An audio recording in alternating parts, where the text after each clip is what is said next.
Sud Radio, l'invité politique, Jean-Jacques Bourdin. Il est 8h35, vous êtes sur Sud Radio. Notre invitée ce matin, Sandrine Rousseau, qui est députée écologiste du 13e arrondissement de Paris. Bonjour. Bonjour. Merci d'être avec nous, Sandrine Rousseau. La destitution d'Emmanuel Macron. Alors, tout à l'heure, bureau de l'Assemblée nationale, ça devrait être acté, si j'ai bien compris. Ensuite, commission des lois. Et là, les socialistes ont dit, nous ne voterons pas la destitution d'Emmanuel Macron. Vous le regrettez ? Oui, je le regrette, mais de toute façon, cette destitution, on le sait, n'a pas énormément de chances de passer aujourd'hui. Oui. Parce que je pense que cette arme de la destitution reviendra dans le débat, compte tenu de la difficulté politique dans laquelle nous sommes et dans laquelle Emmanuel Macron nous a mis. Parce qu'en fait, c'est lui qui est le responsable de cette situation. Et donc, à un moment donné, en politique, les choses se retournent contre les auteurs. Et donc, je suis absolument certaine qu'on reviendra sur la destitution. Et pour moi, c'est une manière de le dire. Moi, je la voterai. Cette destitution, Sandrine Rousseau, les socialistes disent c'est une erreur, parce que ça relégitime Emmanuel Macron. C'est ce que dit Olivier Faure. Non, moi je pense que c'est une manière de poser un rapport de force et de dire que nous sommes prêts à aller jusque-là.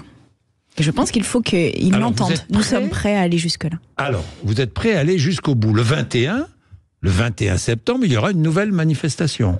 Oui. Bien.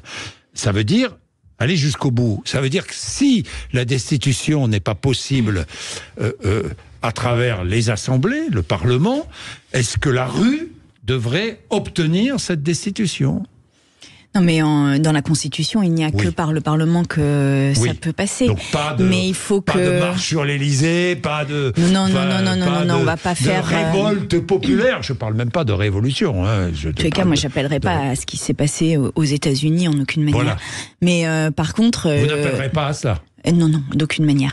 Par contre, il faut qu'il y ait énormément de monde qui vienne le 21 septembre parce que ça permettra de montrer à quel point la mobilisation ne descend pas. Et c'est ce que j'observe vraiment depuis la dissolution. C'est que la mobilisation, la colère, l'envie vraiment de changer de politique est non seulement très présente, mais je pense qu'elle grandit dans le pays. Bien, changer de politique, cette envie de changer de politique. En attendant, il n'y a pas de gouvernement. Non. Toujours pas de gouvernement, probablement pas avant dimanche, c'est ce que nous disait hier le porte-parole du groupe LR à l'Assemblée nationale, donc pas de gouvernement avant dimanche, et encore, le début de la discussion sur le budget pourrait être retardé d'une semaine. Non mais c'est incroyable. Ça, je voudrais faire un petit mot là-dessus, parce que nous sommes actuellement dans une non-démocratie. Je vais vous donner un exemple très concret. Oui. Les parlementaires ont la possibilité d'interpeller les ministres sur des questions essentielles pour la population, de les poser soit en QAG, donc en question au gouvernement, soit sous forme de questions écrites. À la rentrée des classes, normalement, on sollicite le ministre ou la ministre de l'Éducation nationale pour lui dire, voilà, il manque des AESH, donc ces personnes qui accompagnent les enfants handicapés. Il y a des enfants handicapés qui n'ont pas de place, il y a des sans-fac, Et en fait, on a la possibilité comme ça d'interpeller sur des sujets qui sont absolument fondamentaux pour des familles. Oui. Aujourd'hui, le moyen par lequel on pose ces questions écrites est fermé, c'est-à-dire que c'est un site c'est une page sur le site de l'Assemblée nationale. Nous n'avons pas les moyens d'interpeller le ministre puisqu'il n'y a pas de ministre.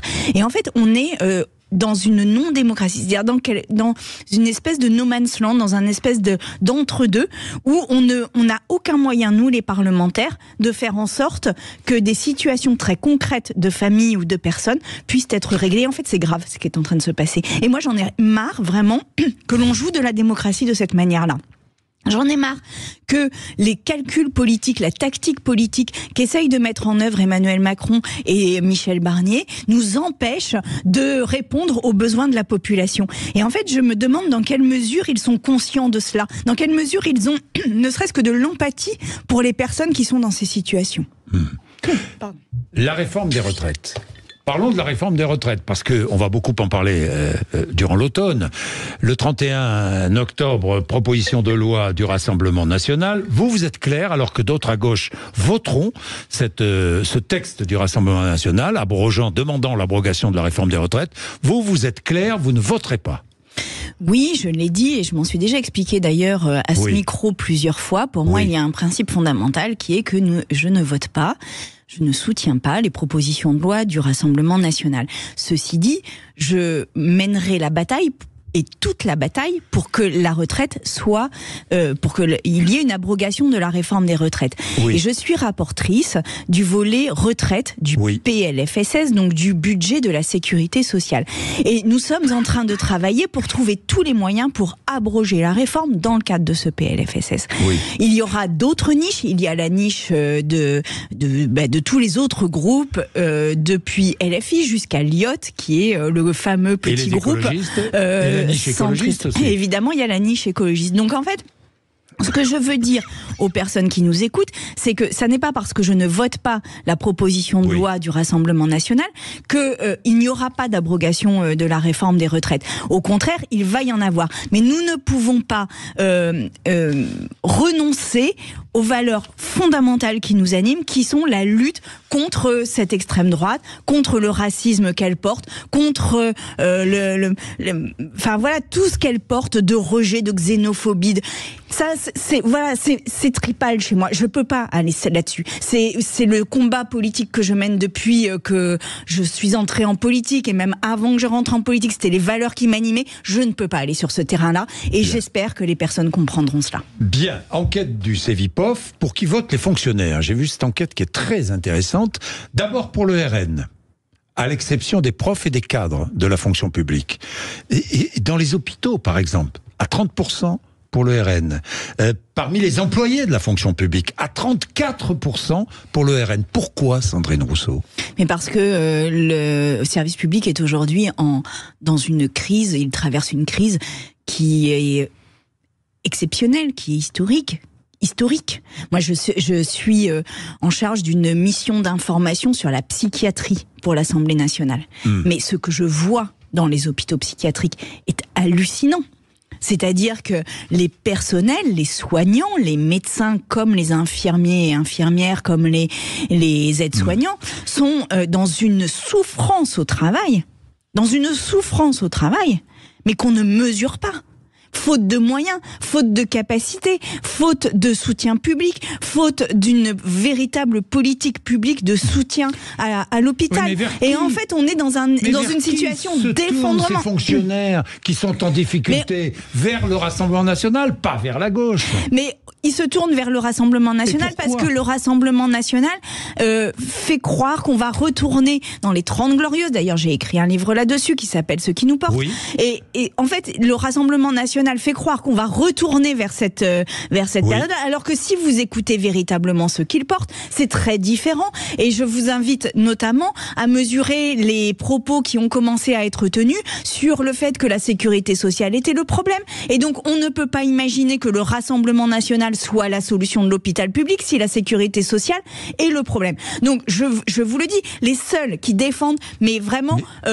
de manière très importante, très structurée, très constante dans le temps, le service public, c'est le nouveau Front populaire. Et d'ailleurs, Lucie Castet était à la tête de ce qu'on appelle les collectifs des services publics. Au nouveau Front populaire. Vous avez vu François Ruffin hué à l'humanité, à la fête de l'humanité. Mais c'était pas du tout en lien avec le service public. Si, bien sûr qu'il y a un lien. Alors, pourquoi est-ce qu'il a été hué, selon vous ?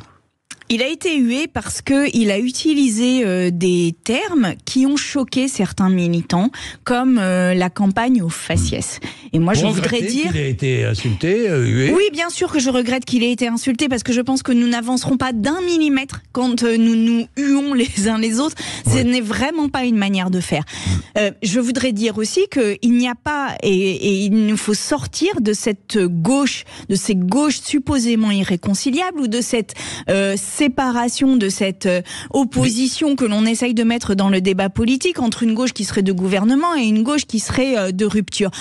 Moi, je pense que la société française, et encore une fois, pour le livre, j'ai vraiment extrêmement solidarité.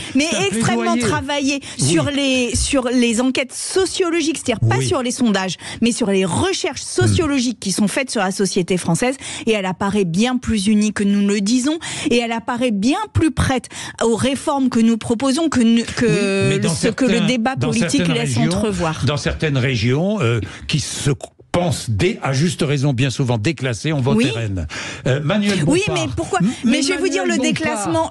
Parlons du déclassement. L'INSEE montre qu'il a été multiplié par 2 le déclassement. Mais pourquoi ? Parce que précisément l'école publique ne répond plus aux besoins de la population. Parce que nous ne pouvons. Mais parce que la gauche ne répond pas aux inquiétudes. Mais parce que nous ne sommes pas au pouvoir. Si nous étions au pouvoir, je peux vous dire que la priorité des priorités, ce serait l'école publique. Ce serait l'école publique. Et que nous nous battons là-dessus. Nous nous battons là-dessus de manière constante. Qui répète, je l'ai encore entendu ce week-end, que la gauche doit d'abord s'adresser aux jeunes et aux habitants des banlieues, des quartiers. Voilà ce qu'il dit. Mais la gauche doit s'adresser à tout le monde. La gauche doit faire des lois grand âge pour permettre de vieillir sereinement. Elle doit faire des lois pour les familles monoparentales, comme l'a porté par exemple le député socialiste Philippe Brun. La gauche doit aussi porter l'absence de contrôle aux faciès. En fait, la gauche doit porter tout ensemble. Elle doit porter des lois sur le travail, elle doit porter des lois sur les vacances, comme l'a fait Benjamin Lucas. Pourquoi ? Mais on le fait. Mais c'est déposé à l'Assemblée nationale, Jean-Jacques Bourdin. Pourquoi est-ce que toute la gauche ne parle pas comme vous vous exprimez ce matin ? Pourquoi ? Il faut poser la question aux autres, puisque vous dites que moi-même je m'exprime comme ça, et je vous le dis. Les propositions de loi ont été posées à l'Assemblée, donc ça n'est pas vrai que nous ne le faisons pas. Nous le faisons. De LFI, électoralisme de LFI, vous le savez bien. Que dit François Ruffin ? Nous avons mené une campagne au faciès. La mort de Thomas à Crépol a inspiré moins de compassion que celle de Naël. C'est vrai. Pourquoi, selon vous ? Pourquoi ? Je refuse l'idée de racialisme. Je trouve que c'est un mot qui est extrêmement dangereux à poser dans le débat public. Ce que fait LFI, et je voudrais le poser parce que c'est quand même très important, c'est d'amener à la citoyenneté aussi des personnes qui ne votaient pas jusqu'à présent et qui ont le droit à la citoyenneté. Et en fait, pourquoi cela dérange-t-il autant ? Et aujourd'hui, tout le monde a le droit à la citoyenneté. Tous ceux qui ont le droit de vote doivent pouvoir exercer ce droit. Et en fait, nous sommes dans la gauche, nous sommes une mosaïque qui permet de répondre à la société dans son ensemble. Et en fait, que tout le monde vote est un bien pour la société française. Et vraiment, je ne voudrais pas que nous allions là-dessus. Je pense qu'au contraire, il nous faut aller sur une société unie et solide. Et pour cela, il faut que tout le monde puisse exercer son droit à la citoyenneté. Bien. En 2027, présidentielle, c'est toujours dans la vie politique française le moment clé. 2027, est-ce qu'il faudra un candidat unique de la gauche ? Bien sûr. Absolument. Et c'est la raison pour laquelle il faut que le nouveau Front Populaire... Il y en a un qui est déjà prêt, c'est Jean-Luc Mélenchon, vous le savez. Mais qu'est-ce que vous voulez que je vous dise ? Des questions sur lui. Je vais vous dire, là, hier, j'ai fait dans ma circonscription une réunion du nouveau Front Populaire. C'est devenu l'homme le plus détesté de France avec Éric Zemmour. Il est au niveau d'Éric Zemmour. Enfin, très bien. Évidemment, il y a une espèce de tunnel permanent sur lui. Ce que je veux dire, c'est que hier, j'ai fait une réunion dans ma circonscription. J'ai dit, vous venez, qui veut, vient. Déjà, c'était archi comble. Mais ensuite, quand j'ai dit, il faut que le nouveau Front Populaire soit au-delà des partis, vraiment une énergie, une mobilisation citoyenne. Mais les gens étaient enthousiastes. Et je peux vous dire qu'on a déjà programmé des agoras, qu'on a déjà programmé de débattre des sujets sur lesquels il faut que nous nous renforcions, comme est-ce que nous sommes d'accord sur le productivisme, sur le grand âge, etc. Et que nous nous renforcions par la base pour faire des propositions vers les partis politiques. Et c'est comme ça que nous irons vers une candidature unique en 2027. C'est parce que la base, c'est parce que les gens qui se sont mobilisés, qui ont fait des files d'attente devant les commissariats pour avoir une comment ça s'appelle, pardon, le mot m'échappe, mais pour pouvoir voter même s'ils n'étaient pas là, eh bien toutes ces personnes qui se sont mobilisées, qui nous ont portés en tête, eh bien que ces personnes soient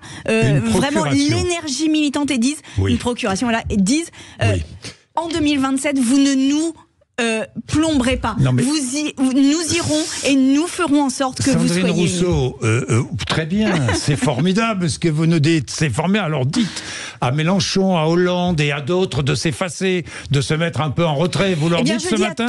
Vous leur dites ce matin ? Je vais vous dire, je dis à tous les cadres du NFP, laissez la base se mobiliser et ne nous faites pas entrer. Et ne nous faites pas entrer.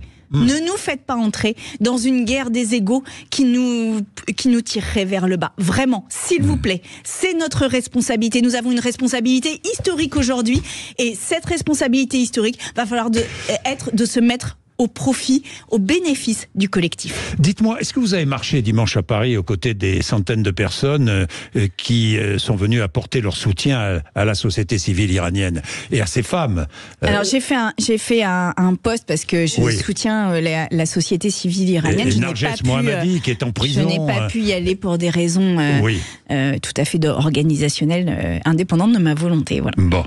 Mais j'y serais allé avec plaisir, franchement. Bon, et j'y suis déjà allé par ailleurs. Et d'ailleurs, il y a des vidéos qui tournent du fait que j'y suis déjà allé. Prix Nobel de la paix, elle a engagé une grève de la faim. Elle appelle à sortir du silence et à sortir de l'inaction. Et elle demande à l'Occident de sortir de l'inaction et de les soutenir.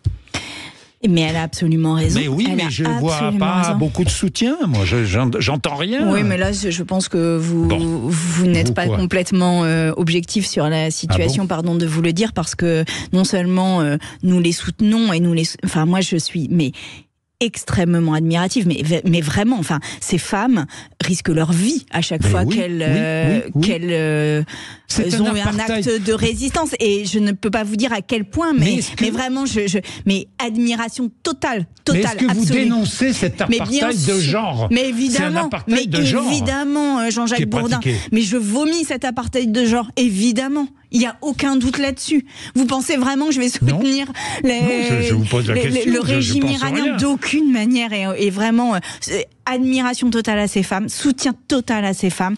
Et évidemment que partout dans le monde, et à chaque fois que des femmes sont en danger, je les soutiendrai. Bon, Sandrine Rousseau, votre livre, Ce qui nous porte, c'est cela, c'est le titre. Alors vous dites, la tolérance, la solidarité. Qui en parle ? Ça, absolument. Oui, mais alors, mais il y a du travail dans la classe politique, en ce qui concerne la tolérance, dites-moi. Absolument.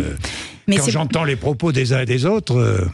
Non seulement la tolérance, mais aussi cette question qui est absolument fondamentale et nous ne posons pas suffisamment. Tous les fascismes de droite et de gauche sont intolérants, Sandrine Rousseau. Comment allons-nous ? Parce que moi je trouve que la séquence politique nous a abîmés, mais d'une force, que la situation économique nous a abîmés, mais d'une force. Combien de personnes ne vont pas bien ? Et en fait, moi j'ai envie de poser cette question aux personnes, mais comment allez-vous ? Juste cette question. Et qu'on y réponde avec toute l'humanité et la solidarité et la tolérance dont nous avons besoin. Comment allez-vous ? Et voilà, je voudrais qu'on s'interroge là-dessus. Et quand on pose cette question aux Français et Françaises, eh bien, tout de suite, les discours changent et tout de suite, on n'est plus dans l'affrontement, dans l'agressivité. On est au contraire dans, écoutez, puisque vous me posez la question, là, je peux vous dire, ça va pas bien, j'ai mal au dos, ça va pas bien, mon fils, je m'inquiète pour lui. Et en fait, c'est ça la vérité de la politique aujourd'hui. Alors, Sandrine Rousseau, je reviens à la politique avec la décision d'Emmanuel Macron. Thierry Breton a démissionné de nommer Stéphane Séjourné, commissaire européen au nom de la France. Pourquoi pas une femme ? Pourquoi pas une femme alors qu'il y a une surreprésentation énorme des masculines dans cette Commission européenne, et puis pourquoi encore un macroniste alors que s'il y a bien un résultat des urnes, c'est quand même que les Français n'ont pas soutenu la politique d'Emmanuel Macron. Et moi je le dis, mais j'ai l'impression quand même que Emmanuel Macron, dans son obstination, dans son obsession de ne pas perdre, est en train de nous couler sur le plan international, vraiment. L'Europe qui semble se disloquer sur les questions migratoires. Ça aussi, oui, ça vous l'Europe inquiète? est en difficulté. Et elle est en difficulté. Les Pays-Bas même qui veulent sortir de la politique d'asile et d'immigration Oui, l'Europe est en européenne, et difficulté. l'Allemagne qui rétablit, enfin, pour rétablir ses frontières, certains contrôles aux frontières, des contrôles aux frontières. Mais l'Europe est en difficulté parce que l'Europe Oui. n'a pas de projet et que l'Europe, du coup, Vous êtes laisse une tous Européenne les nationalismes se développer. Oui, je suis une Européenne convaincue, mais pas cette Europe-là, pas cette Europe qui ne sait pas se trouver d'espoir et d'avenir. Là, on est dans une Europe qui se mobilise dès qu'il y a un sujet de libéralisme économique et qui est incapable de porter la moindre question sociale après le Brexit. Tous les chefs d'État européens avaient dit il faut une Europe sociale et avec des trémolos dans la voix. Personne ne l'a fait. Donc en fait, à force d'avoir une Europe qui ne parle que de marché, eh bien évidemment que les gens s'en détournent, évidemment que les nationalismes montent. Et vraiment, je trouve que la responsabilité de l'Europe est énorme dans la situation dans laquelle c'est une nous question de marché sommes. Si le nationalisme monte en Europe? Oui, je pense que c'est aussi une question absolument. migratoire. Je pense que c'est une perte de valeurs communes qui fait que on focalise, on se concentre sur le pauvre migrant qui arrive et franchement, dans l'humanité, ça fait quand même partie des personnes les plus fragiles qui soient, les plus en difficulté qui soient. Si on imagine que nous sommes en danger, mais si on imagine qu'on est en danger par quelqu'un qui vient de passer par les prisons de Syrie, qui a traversé la Méditerranée sur des embarcations qui ne tiennent pas, qui a laissé père, mère et sœurs et frères au pays et qui arrive dans le plus grand dénuement et que c'est ça notre danger, alors que notre humanité serait d'avoir une politique digne de ce point de vue-là et digne des droits humains, eh bien nous nous trompons et nous nous perdons. Dernière question, vous suivez le procès de Mazan? Oui, le procès de Dominique Pellicot et de tous ces hommes accusés de viol. Le féminisme doit-il être juste et responsable, éviter de broyer des innocents tout en continuant à protéger et écouter les victimes ? Non mais au moment où il y a ce procès de Mazan qui dit quand même que dans une ville aussi petite, dans une ruralité comme ça, proche de Carpentras, un homme mette sa femme sur les réseaux en proposition, que des hommes arrivent et une relation sexuelle avec une femme dont les experts médicaux disent qu'elle était dans le coma, dans un état proche du coma, et qu'en fait on voit bien que dans un bout de France comme ça, il suffit de faire cette proposition pour qu'il y ait 100 hommes, parce qu'en fait c'est 100 à la fin qui disent oui à cette proposition. Ça veut dire que nous sommes dans une culture du viol qui est énorme, dans un rapport social, dans une structuration de la société où finalement il suffit de mettre sa femme en proposition et que aucun homme ne dénonce cette situation, que 100 disent oui. Et en fait on est vraiment dans une telle impunité que je pense que ça n'est pas le moment, en fait, de poser ces paroles-là. Et je rappelle que il y a quelques années, on avait 1700 condamnations pour viol, mais 1700 sur un viol toutes les 7 minutes. Il y a 114 000 plaintes. Il y avait 1700 condamnations. Aujourd'hui, on en a plus que 1200. On a diminué en termes de condamnation. Donc ça suffit. Bien, merci Sandrine Rousseau d'être venue nous voir ce matin sur Antenne de Sud Radio. Patrick Roger, juste après les informations.